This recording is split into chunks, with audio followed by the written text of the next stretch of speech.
लोग देखते हैं आज ऑर्थोगोनल सर्कल्स। सो कंडीशन क्या है ऑर्थोगोनल होने का सर्कल का? मैंने last day angle between two circles discuss किया था, जिसमें हम लोगों ने डिस्टेंस का एक फॉर्मूला पढ़ा था, that was cos theta is equal to d square minus r1 square minus r2 square. तो हम लोग उसी का या तो एक्सटेंशन कर लेते हैं और ऑर्थोगोनल सर्कल कर लेते हैं, क्योंकि उसी का दोनों पर्टिकुलर केस होगा। चलिए पहले ऑर्थोगोनल ही कर लेते हैं।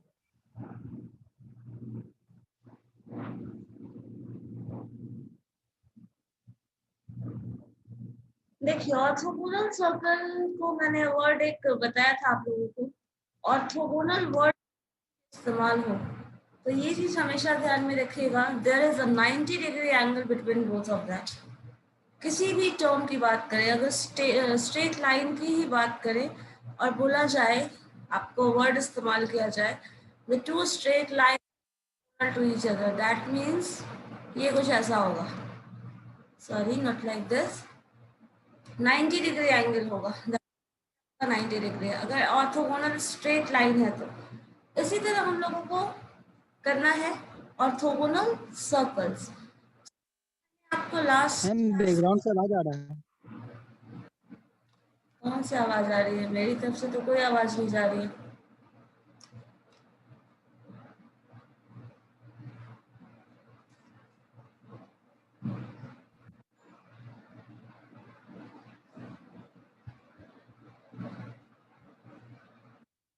ऑर्थोगोनल सर्कल की बात करें तो मैंने लास्ट डे भी डिस्कस किया है, अगर दो सर्कल है और दोनों सर्कल के बीच के एंगल की बात करते हो तो एंगल कभी कर्व का नहीं निकाला जाता, क्योंकि कर्व हर पॉइंट पे टर्न कर रहा होता है। तो कभी भी निकालेंगे अगर हम लोग एंगल भी, तो कर्व को भी स्ट्रेट लाइन के कर देंगे, लाइक दिस, टेंजेंट उस पर फॉर्म करेंगे, देन उन टेंजेंट्स का हम जो एंगल निकालेंगे यही हमारा कर्व के बीच का एंगल होगा। अब वो जो भी हो,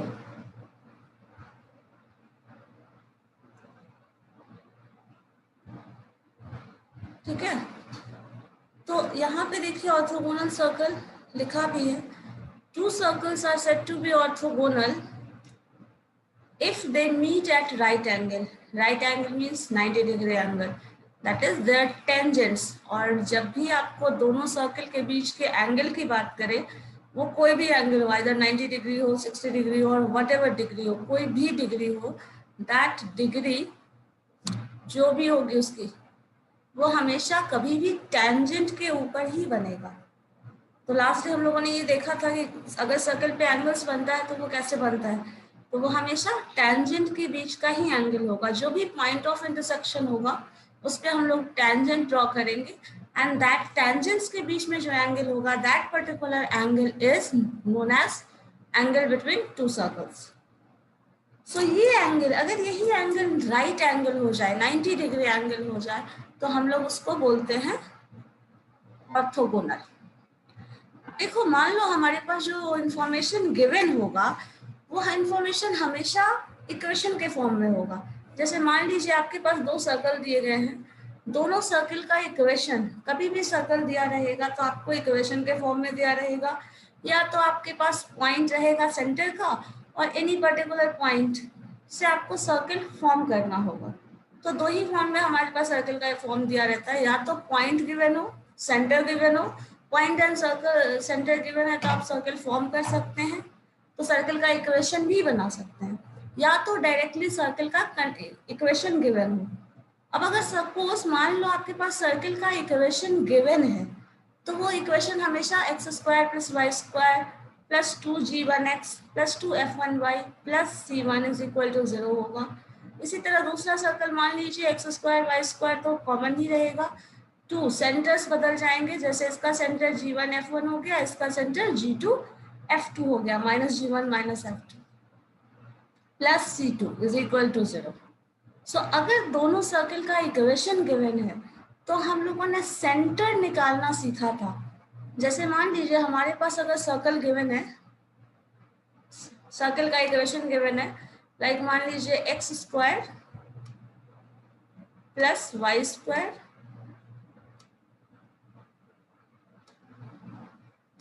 plus 2g1x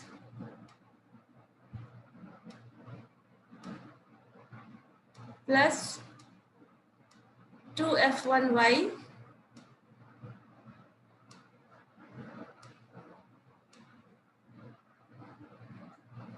plus c1।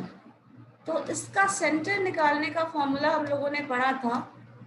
The centre of the circle is,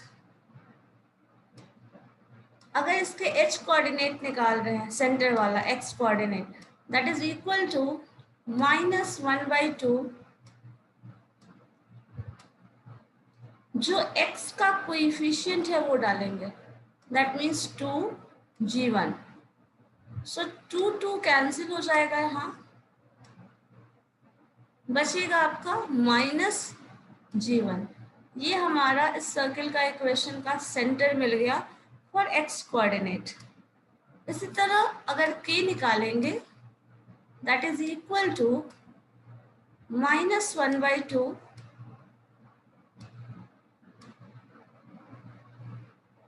into y कोई का कोएफिशिएंट, जो भी y का कोएफिशिएंट है, दैट इज 2 एंड f1।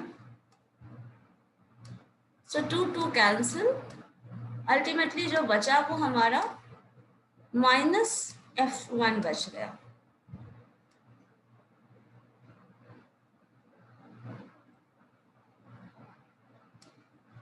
सो हमारा सर्किल, जो पहला सर्किल दिया हुआ है, the centre of that circle is -g1 -f1। ये हमारा सर्किल का सेंटर मिला है फॉर फर्स्ट सर्किल। इसी तरह रेडियस का फॉर्मूला होता है, अगर आपको रेडियस निकालना है, सर्किल का इक्वेशन आपके पास गिवन है, then the formula for radius is equal to √ g1 square plus g2 square, sorry not g2, f1। So यहाँ हमारा f1 है, so f1 square minus constant, minus जो इस इक्वेशन में c रहेगा वो -c1। ये हमारा क्या मिला है, रेडियस ऑफ फर्स्ट सर्किल, और ये हमारा मिल गया है सेंटर ऑफ फर्स्ट सर्किल। इसी तरह अगर हम सेकेंड इक्वेशन से निकालें तो हमें सेंटर मिल जाएगा, that centre c is equal to -g2 -f2।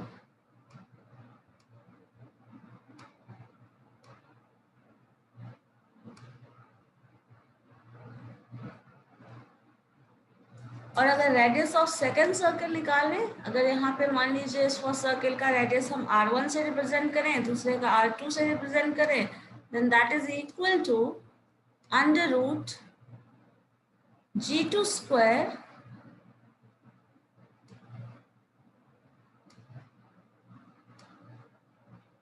Plus f2 square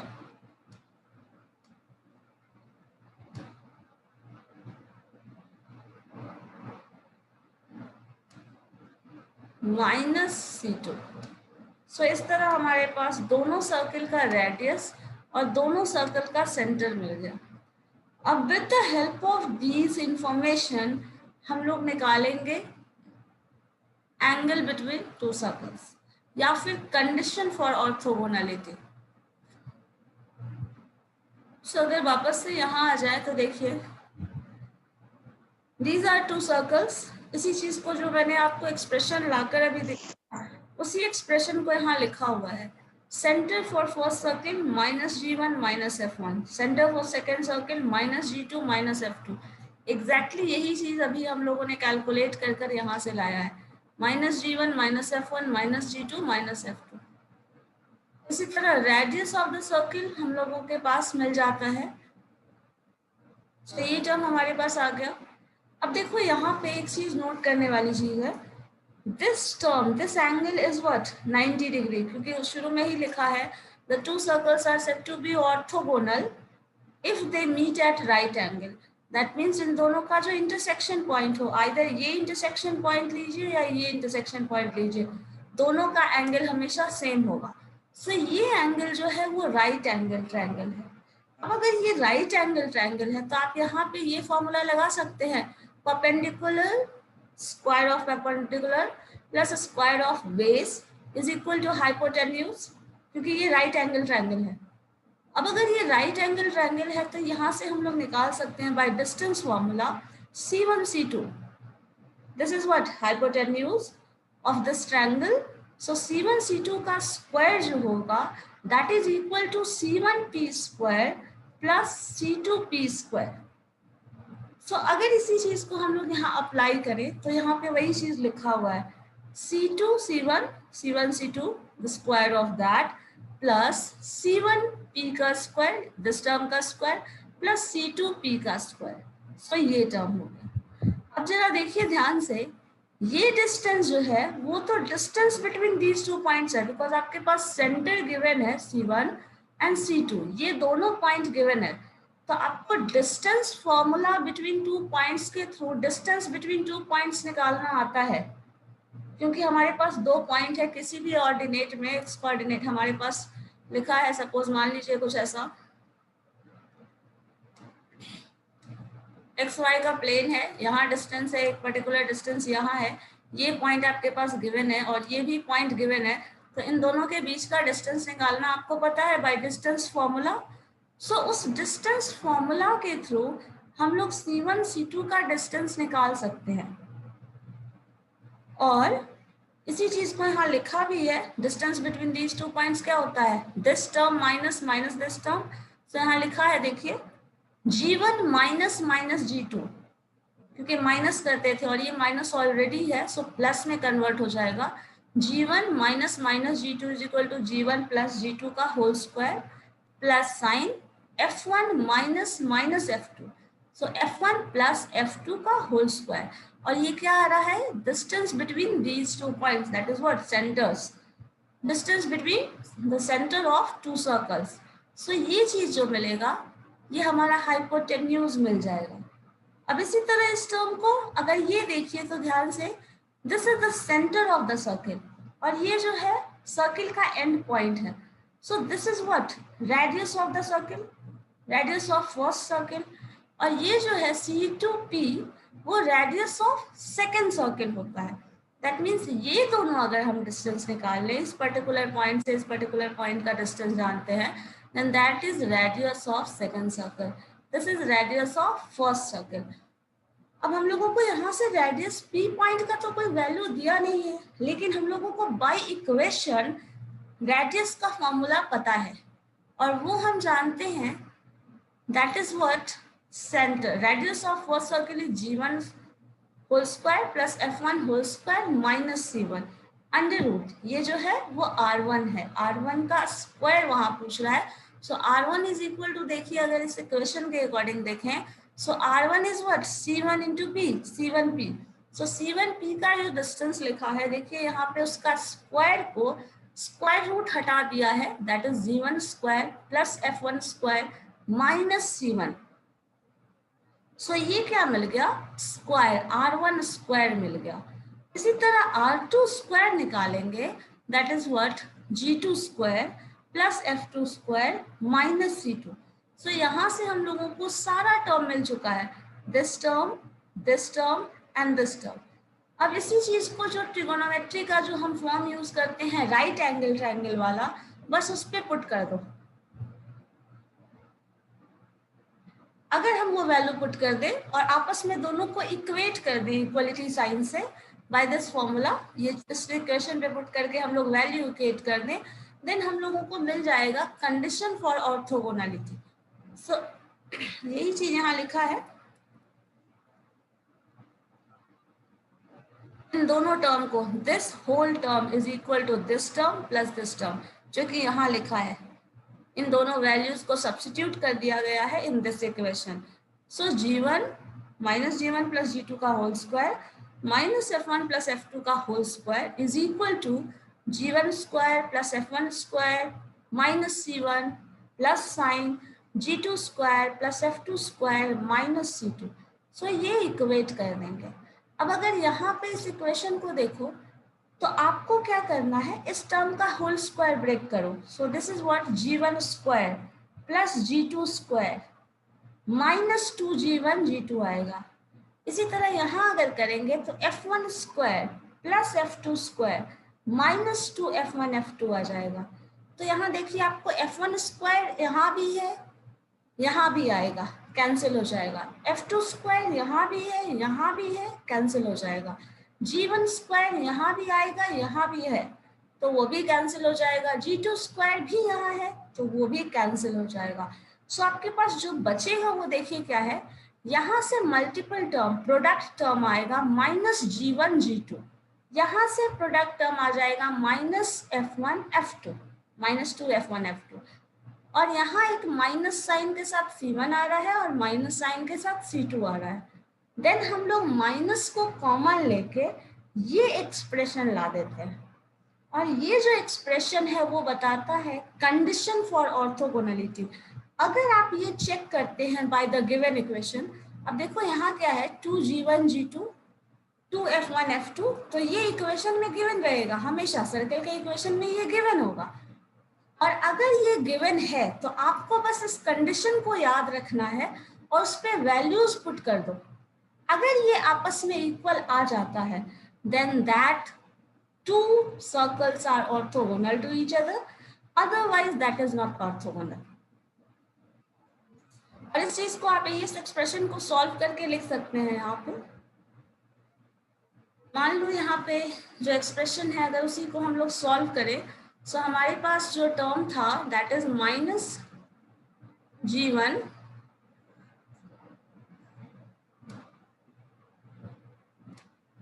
plus G2, कैसे आया है देख लीजिए, दिस टर्म का whole square plus sign minus F1 plus F2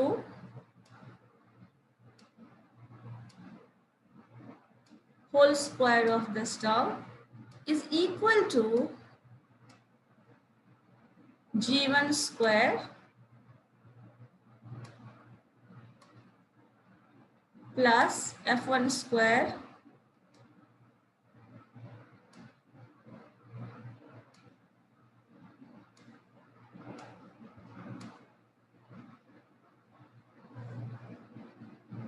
minus C1 plus G2 square plus F2 square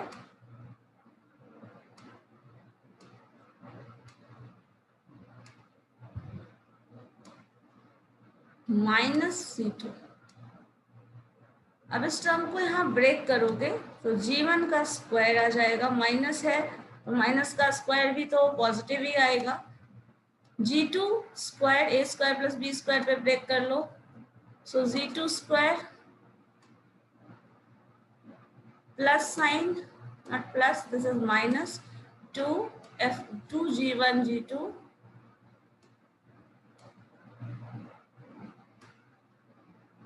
plus sign F1 square minus भी है तो उसका स्क्वायर प्लस ही आ जाएगा, plus F2 square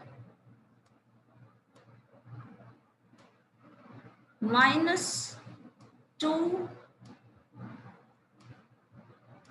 F1 F2।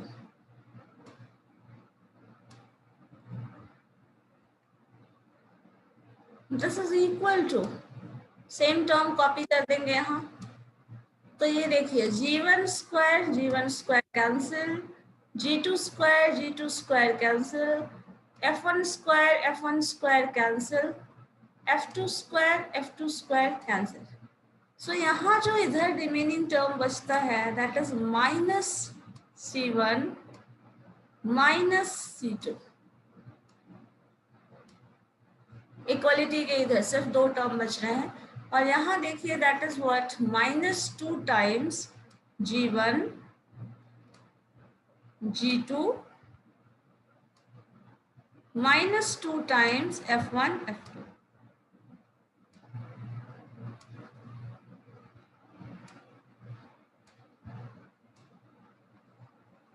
इतना लेट तक एंटर करते हो ना, नेक्स्ट टाइम से हम नेक्स्ट टाइम एंटर नहीं करने देंगे किसी को। फिर माइनस साइन कॉमन ले लो, then 2G1 G2 plus, because हम लोगों ने माइनस कॉमन ले लिया है, दिस इज 2 F1 F2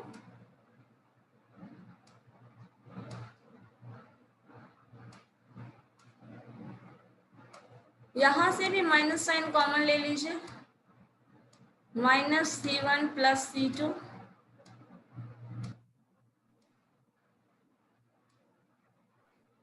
तो यहां से माइनस माइनस कैंसिल कर दो लेकर, देन अल्टीमेटली जो बचा है दिस इज द कंडीशन। और ये आपको याद रखना है, यही एक्सप्रेशन हमारा यहाँ आया हुआ था, 2G1 G2 plus 2F1 F2 is equal to C1 plus C2। अगर इस कंडीशन को सेटिस्फाई करता है then that two circles are orthogonal to each other, otherwise circles are not orthogonal. Maybe intersect कर रहा है, मे बी एंगल्स बना रहा है, दोनों सर्कल के बीच में कोई ना कोई एंगल बन रहा है, but what is that angle no one knows. अगर ये कंडीशन सेटिस्फाई होता है then that is the right angle, otherwise कोई भी एंगल हो सकता है। क्योंकि अगर इंटरसेक्शन हो रहा है दोनों सर्कल का, आइदर बहुत कम ही हो, सपोज ऐसा कुछ हो, अगर हम सर्कल दो सर्कल ले और दोनों का इंटरसेक्शन लाइक बहुत माइनर इंटरसेक्शन हुआ ऐसा कुछ, देन मे भी हो सकता है इसके बीच 1 ही डिग्री एंगल बने, लेकिन 1 डिग्री का एंगल बना है अगर इंटरसेक्शन हो रहा है तो। अगर इंटरसेक्शन नहीं हो रहा है then there be no angle, intersection है देयर मस्ट बी एंगल। और अगर ये कंडीशन है देन 90 डिग्री एंगल और ऑर्थोगोनल सर्कल बोल सकते हैं। क्लियर है ये?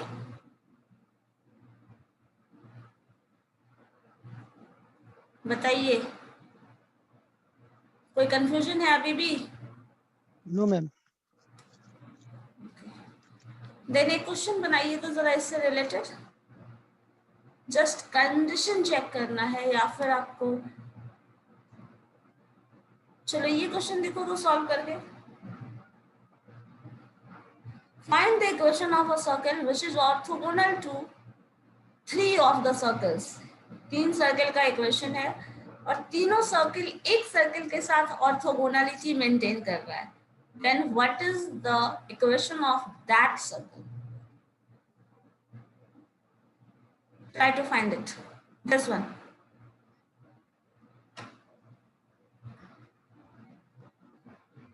Question visible है ना?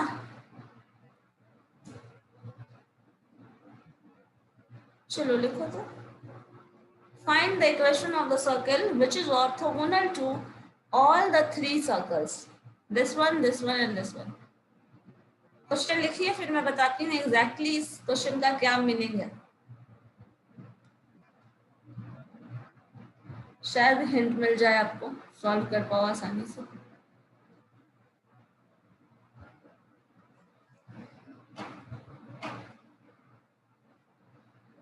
तीन इक्वेशन है, एक का सेंटर तो ओरिजिन दिख रहा है, centre 0 0, the center of this is minus 1 by 2 and 1,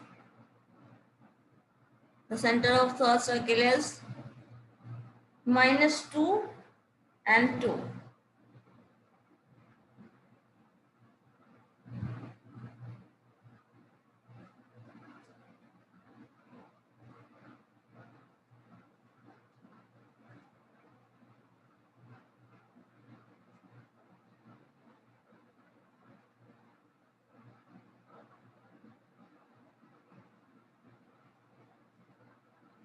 ठीक है? नोट कर लिया?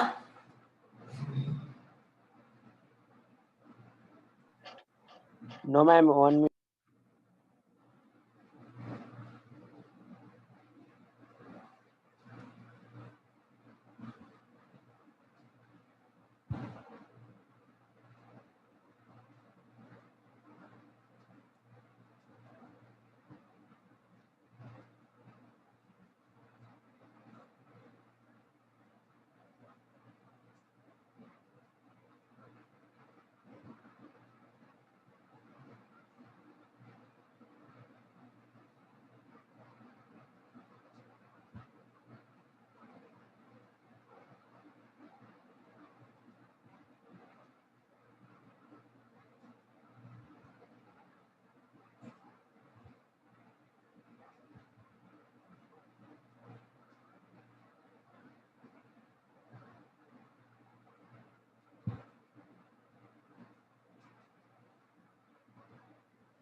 चलिए देखिए इस सर्कल का क्या मतलब है। तीन इक्वेशन जो गिवन है, दैट मीन्स ये क्या मीन करता है, ग्राफिकली इस चीज को कैसे देखेंगे। ये इक्वेशन याद रखिए, इसी पे आपको सॉल्व करना है।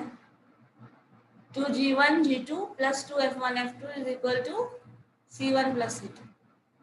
अब देखो इस सर्कल का मतलब कुछ ऐसा है, एक सर्कल है जिस पे ऑर्थोगोनैलिटी कंडीशन है, दैट मीन्स तीन सर्कल्स।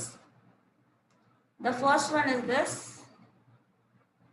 तो ही नहीं करना बहुत ज्यादा आप लोग।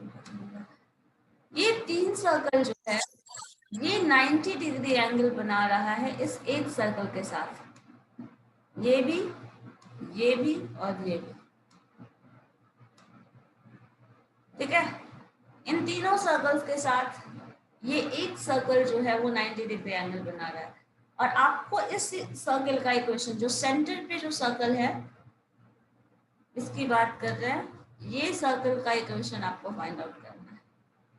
और बाकी तीनों सर्कल का इक्वेशन क्वेश्चन में गिवन है, और ये भी गिवन है कि ये जो है यहाँ 90 डिग्री फॉर्म कर रहा है, ये भी 90 डिग्री फॉर्म कर रहा है, ये भी 90 डिग्री फॉर्म कर रहा है। सो ये कंडीशन गिवन है।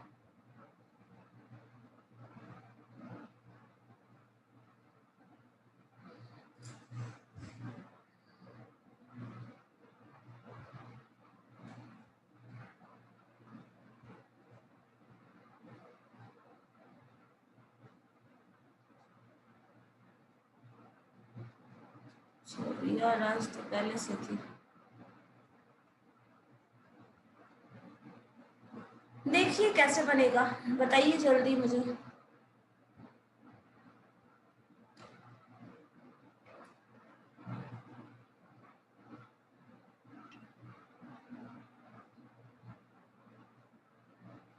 और नहीं बनेगा तो वो भी बताइए। मैम कोई वेटिंग में है? रहने दीजिए, लास्ट मोमेंट तक वेटिंग में ही बैठे रहेंगे तो क्या कर सकते हैं। लास्ट मोमेंट में ज्वाइन ही क्यों करते हैं? हमें स्टार्टिंग में ही ज्वाइन किए थे। स्टार्टिंग में ज्वाइन किया था तो फिर अभी तक कैसे वेटिंग में बैठ सकते हो?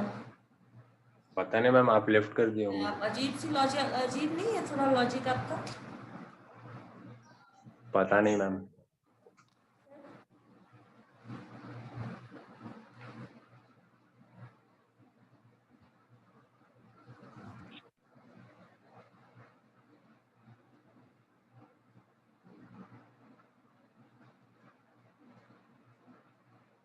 Try to solve this question.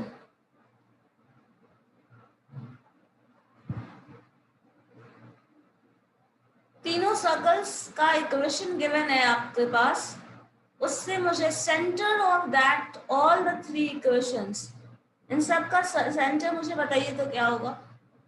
Centre of this circle, centre of this circle and centre of this circle क्या होगा? फर्स्ट का तो सेंटर मैम 0 0 हो जाएगा ओरिजिन पे हमें। हाँ ठीक है, फर्स्ट का सेंटर 0 0, कोई दिक्कत नहीं है। और सेकंड नेक्स्ट सर्कल का क्या हो जाएगा मैम? -1/2 1 -1/2 क्या 1/2 हो जाएगा? माइनस ऑलरेडी है, देन माइनस वो जाएगा ना, 2 और 1/2 -1 एंड -1। -1 यस। ओके, और थर्ड थर्ड का का हो जाएगा सेंटर मैम -2 और 1 -2 एंड 1। यस। हाँ ठीक है, चलो देखो अगर हम सेंटर्स की बात करें तो इसी क्वेश्चन को अगर सॉल्व करना है, सपोज हमारा सेंटर फॉर फर्स्ट अगर लें जो है that is what 0 0, centre second जो है दैट इज व्हाट -1/2 आ रहा था या 1/2 आ रहा था? Ma'am 1/2 -1 1/2 and -1। ओके, 1/2 और -1।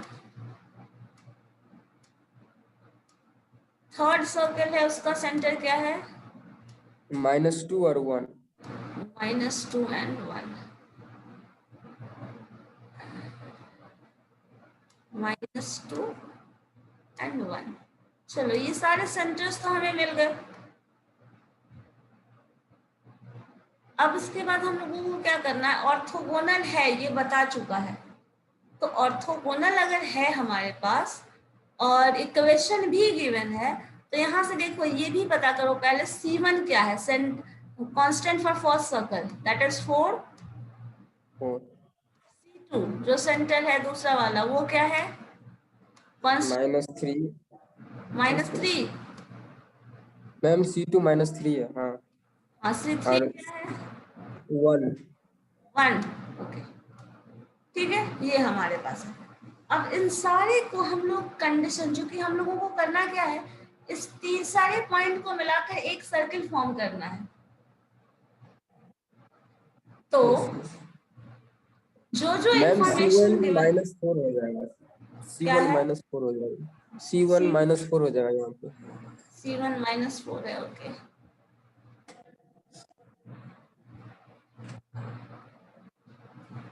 That is -4। C1 -4 नहीं है,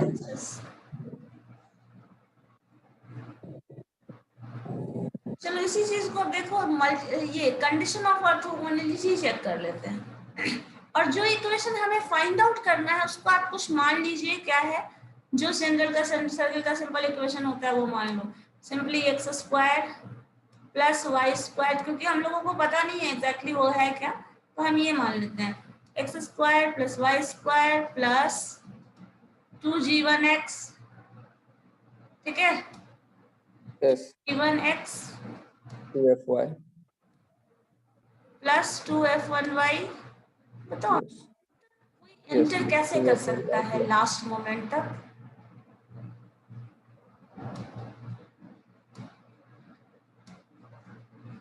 सिंपली फॉर अटेंडेंस के लिए आ रहे हैं, बहुत क्लियर है ये, लोगों का तो ज्वाइन ही नहीं कराना चाहिए। Then +c then that is equal to 0। ये हमारे पास इक्वेशन ऑफ सर्कल है। अब इसी कंडीशन ऑफ ऑर्थोगोनैलिटी को चेक करें तो हमारे पास क्या फॉर्मूला होता है, 2g1 g2। G1 G2। G1 G2 तो देखो G1 तो ये है और G2 ले लो वाले में, इससे कंपेयर कर लो इसको, यस और इसको 0, तो ये पूरा टर्म इधर जो आ जाएगा वो 0 हो जाएगा, आएगा ना, यस इसका यस सारा टर्म 0 हो जाएगा। और आप जो लिख रहे हैं C1 + C2, तो C1 मान लो ये, इसको C1 ही ले लेते हैं, या फिर C0 ले लो, चलो ठीक है। So C + C0 + 4 is equal to इतना हो गया।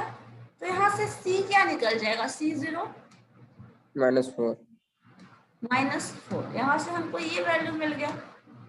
इसी तरह दूसरे वाले में कंडीशन लगाइए, इसी कंडीशन को ऑर्थोगोनैलिटी को इससे मेंटेन करें, देन जो रिजल्ट आएगा कांस्टेंट का रिजल्ट डिटरमाइन करना है, फिर इसको इससे कंपेयर करिए, करके देखिए ये तीनों, और जो तीनों इक्वेशन से जो वैल्यू आएगा उसको यहाँ पे पुट कर दीजिएगा, G1 G2 F1 F2 सारा का वैल्यू आपको मिल जाएगा। अब उसको फिर से इस इक्वेशन में रख दो, दैट इज द आंसर। ठीक है, एक बार ट्राई करके देखिए।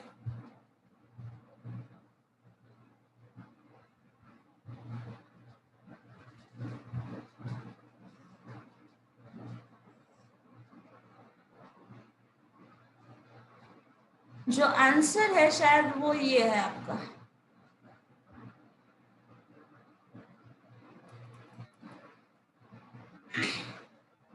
अच्छा -4 था ना वो, तो -4 + C = 0, सो C = 4 आ जाएगा।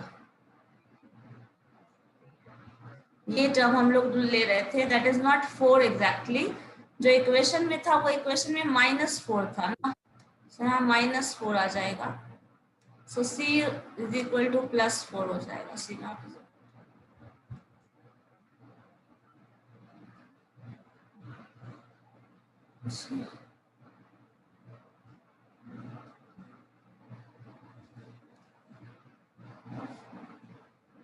तो यहाँ से निकाल के देखिए, अल्टीमेटली जो आंसर आ रहा है कांस्टेंट्स का, G1 G2 जो वैल्यूज हम लोगों ने कंसिडर किया है, that is what, G = 2, G1 यहाँ पे हम लोगों ने कंसिडर किया था, F = 3 एंड C = 4। सो ये सारे वैल्यूज को पुट कर देते हैं तो रिजल्ट हमारा आ जाता है रिक्वायर्ड जो रिजल्ट है। अटेंड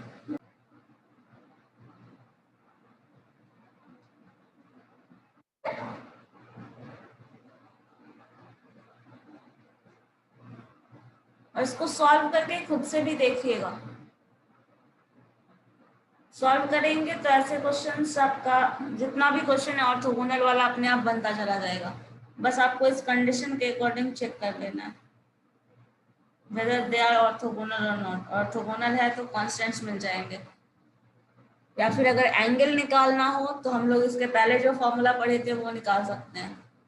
लेकिन अगर कंडीशन चेक करना है whether that these are orthogonal or not, और अगर ऑर्थोगोनल है तो किस वैल्यूज के लिए होगा, इन दैट केस आपको क्वेश्चंस ऐसे ही सॉल्व करना होगा।